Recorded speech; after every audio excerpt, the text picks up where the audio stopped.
The other area where I think it has an important role to play that we haven't talked about is in sexual performance and sexual stamina.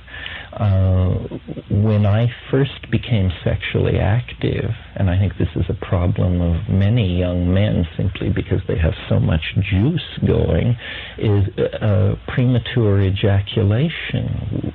All my sexual encounters were haunted by that possibility simply because I was just so hyped up over the idea of having intercourse with someone.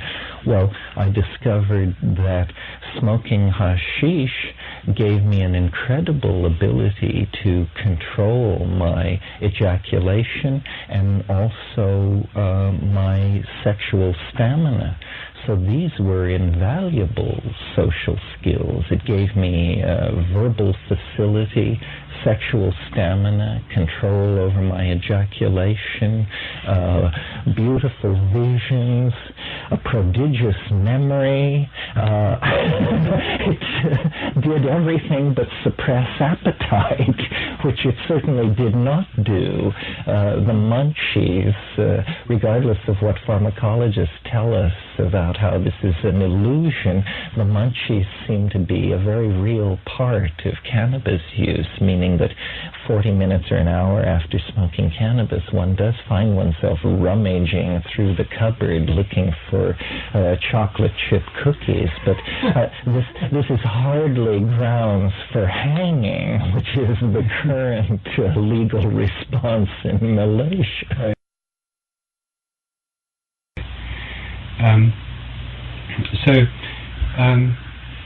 There has been a countervailing move in Europe, and so it's not as if this hysteria is gripped everywhere equally.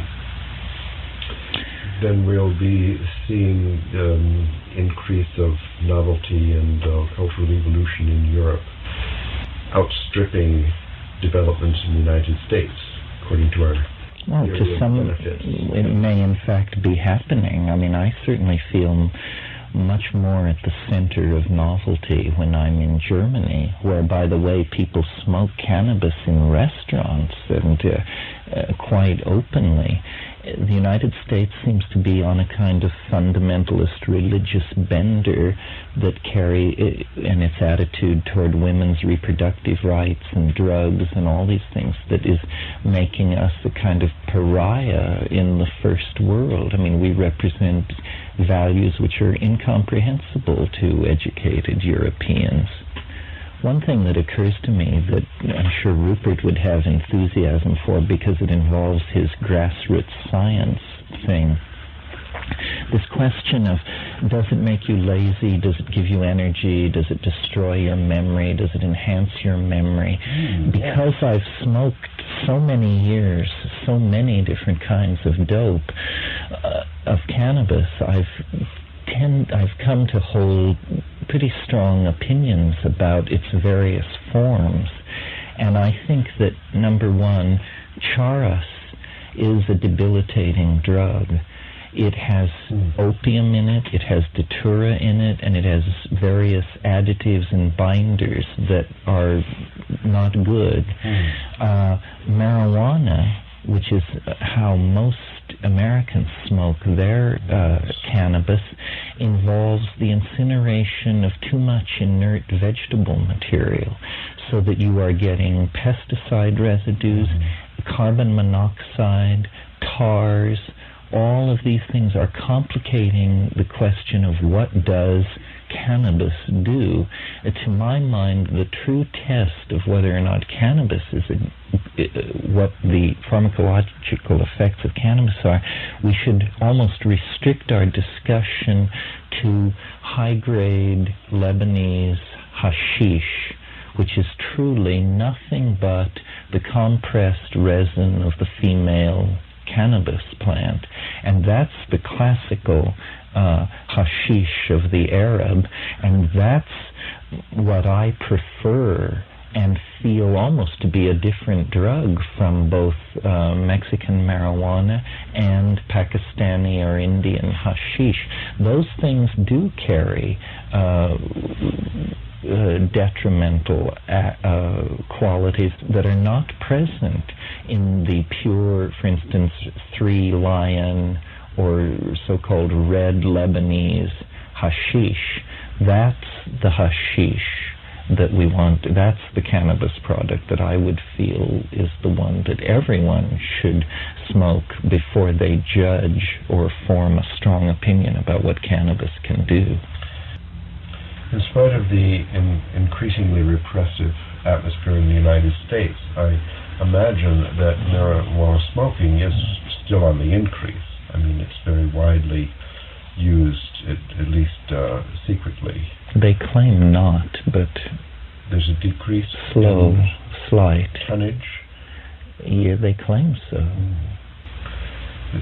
Still, it's sufficiently widespread that a certain amount of grassroots scientific experimentation could be going on if there was a way to share the results of the experiments. Yes, this is something that grassroots, no pun intended, grassroots science could tell us, is the relative benignity of various forms of hashish or of cannabis. Indeed, yes. I mean, this would be a fairly easy project to carry out. I mean, assuming people had access to supplies of which they could compare. Mm-hmm. There used to be testing labs available. I don't know if there still are on the streets in Berkeley or San Francisco, for example. You could take your specimen of hashish and find out if it was opiated or not. Yes, that is a simple test, but questions about tars, pesticide residues, carbon monoxide output, various methods of smoking. You'd have to have a revival of kitchen chemistry, as it were. Right. But I think that the pure resin of the cannabis plant is, you would be hard-pressed to design a drug with as many laudable qualities as that one.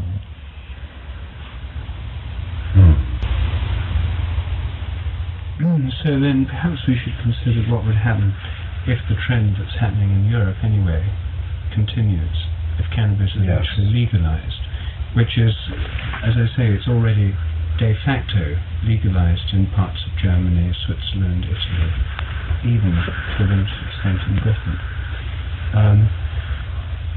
So what would happen? I mean, it's not a prospect I actually ever relished, because I then imagine, Philip Morris and Anglo-American Tobacco Corporation moving into this area, and there's no doubt the restrictions on their commercials, but the idea that this could then be a mass-marketed product, large-scale international corporations would be in on it. BCCI. Well, there'd be the main high street banks and so on would then be financing these deals rather than they'd take over the role of BCCI quite legally. Yes.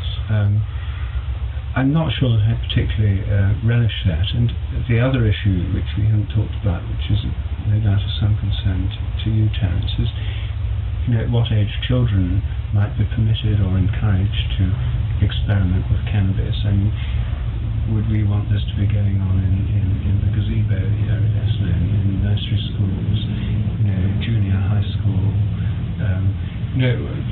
If it's legalized and much more readily available, the same questions would arise as arise already, but more so because it would be more available.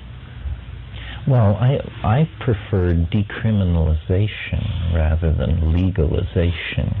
I don't think we need to simply say that any entrepreneur can invest in land, plant cannabis, patent a brand name, and begin to sell it on the open market. It would be much better simply to decriminalize it, so that, and say something like each person could possess 10 plants, but that the transport and sale of it would be discouraged in some way.